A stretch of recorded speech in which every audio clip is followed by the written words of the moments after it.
Ya, untuk mengetahui kronologi atas meninggalnya Ketua KPPS di Lampung, kami sudah terhubung dengan Bapak Nur Salim, suami dari almarhumah. Assalamualaikum Pak Nur Salim. Sebelumnya kami mengucapkan turut berduka Pak Nur Salim, tapi mungkin bisa diceritakan Pak, sebelumnya kondisinya seperti apa Pak? Mungkin tidak ada waktu istirahat atau dalam kondisi tidak sehat atau bagaimana? Waalaikumsalam warahmatullahi wabarakatuh. Ya sebelumnya sih kalau ibunya itu ya sehat-sehat saja. Hmm. Karena aktivitas sehari-hari itu ya berjalan seperti biasanya, yang juga sering bercanda sama anaknya ya. Aktivitas sehari-hari biasa aja lah, nggak ada keluhan sama sekali. Selama bertugas Terus menjadi KPPS ini, sempat cerita nggak Pak aktivitasnya seperti apa? Ada keluhan atau tidak? kalau aktivitasnya sih nggak diceritakan, cuman kalau keluhan itu sama sekali nggak ada. Tapi kondisinya Ada pada saat itu kerja berapa jam nonstop begitu Pak? Atau ada jeda istirahat? jeda, tidak ada jeda. Ada jeda. Ya ada istirahatnya, ya kerja ya pas apa itu penghitungan itu ya ada istirahatnya, dia juga makan pulang, dia itu makan pulang, jam istirahat itu pulang dia makan, pengen makan di rumah katanya, pulang pulang gitu, kalau istirahat pulang, kadang itu makan di rumah, berangkat lagi terus sebentar berangkat. Iya, tapi kalau boleh diceritakan Pak, kondisinya pada jam kerja itu berapa lama jam kerjanya? Kemudian menceritakan tidak kondisi makan di rumah itu posisinya telat atau tidak gitu, jam makan siang atau makan malam? Kalau untuk jam istirahat itu ya seperti biasanya mungkin sekitar jam 11-an ya, 11 sampai jam 12 mungkin 1 jaman mungkin. Itu istirahat pulang, sore juga jam sekitar asar itu juga makan pulang. Kadang ya makan di sana, pulang terus sampai maghrib itu biasanya juga pulang deh tuh. Pas istirahat pokoknya. Ada riwayat sakit begitu nggak Pak sebelumnya almarhumah ini? Kalau riwayat sakit nggak ada. Jadi Paling sakit itu kalau sakit itu paling dia itu cuman priang gitu aja. Atau pilek itu aja. artinya tidak ada riwayat penyakit tertentu ya Pak ya. Nah untuk Iya. kondisi terakhir Pak, waktu almarhumah sebelum berpulang, itu sempat dibawa ke rumah sakit kah atau gimana? Dan apa yang disampaikan dokter waktu itu? Kalau pas kejadian hari itu kan dia muntah pertama itu, terus kita bawa ke bidan, di bidan dirawat sekitar 2 jaman, langsung dirujuk ke rumah sakit. Langsung ke rumah sakit sekitar jam 8 malam nyampe sana, dirawat di sana, kondisi membaik sekitar setengah jam. Habis itu ngedrop lagi, drop semakin lemas, akhirnya sekitar jam setengah 11 nggak ada itu. Ada sempat perawatan apa begitu yang dilakukan dokter dan dokter menjelaskan kondisinya kenapa begitu bisa menurun?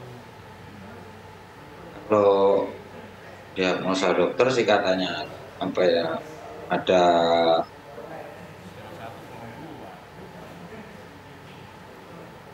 Pak Nur? Halo, Pak Nur? Halo. Oke, silakan dilanjutkan Pak. Tadi sempat Iya, terputus. iya. Ya, tadi silakan Pak Nur. Dokter sempat bicara apa Pak? Kenapa kok Iya. istri Pak Nur tuh sempat mengalami drop sampai muntah seperti itu? Penyebabnya apa Pak? Kalau penyebabnya sih nggak diketahui ya Bu. Soalnya ya tahu-tahu itu tuh sebenarnya ya masih hari itu masih aktivitas biasa. Aktivitas itu masih biasa seperti biasanya. Dia biasanya kan ngasih makan ayam sama entok di belakang itu ya pas ngasih makan ayam saya itu juga duduk di dalam gitu. Terus manggil dia itu pas muntah itu manggil saya, ayah gitu. Saya pikir kan minta dibantu ngasih makan ayam. Terus manggil anak saya, nada gitu kok suaranya kayak lemas gitu. Saya dari dalam rumah itu, saya langsung samperin ke situ, ternyata ibunya muntah. Muntah terus ya perutku sakit ya. Pak bawa Kak Papa ke kamar, Pak liatin kok mukanya pucat sekali, pucat. Ini kayaknya masuk angin gitu kan. Aku cariin, pantangin dulu pertama, cariin, pantangin di warung. Tak bawa pulang, ya itu lari, cuma warungnya di belakang situ. Lari, tak liatin ibunya kok kelihatan pucat banget. Dah Bu, nggak usah diminum, langsung ke bidan aja. Bidannya kan dekat dari sini, paling sekitar setengah kilo. Langsung tak bawa ke situ, gitu dirawat. Baru masuk itu ya sekitar 30 menit itu udah kondisi mendingan. Bibir itu udah mulai kelihatan agak merah-merah, udah merah biasa lah, nggak putih, nggak pucat gitu. Habis dikasih obat, tunggu 30 menit, reaksi obat itu kan pengen BAB dianya. Udah nggak ketahan pengen BAB, turun langsung pingsan. Nah, itu mulai ngedrop. Itu habis pingsan itu nangis, pulih lagi, sadar lagi, dicek lagi, kondisi semakin turun, akhirnya dirujuk ke rumah sakit.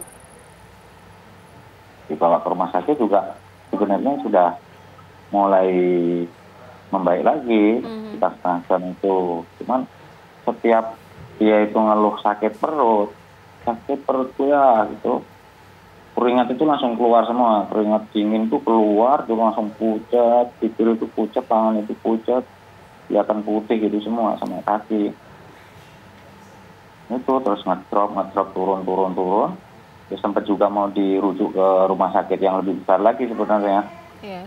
Ya kita udah setuju, cuman melihat kondisi pasien untuk dibawa ke rumah sakit yang lebih besar itu nggak memungkinkan, jadi di situ ditangani dulu sampai kondisi membaik lagi, tapi ya, akhirnya ya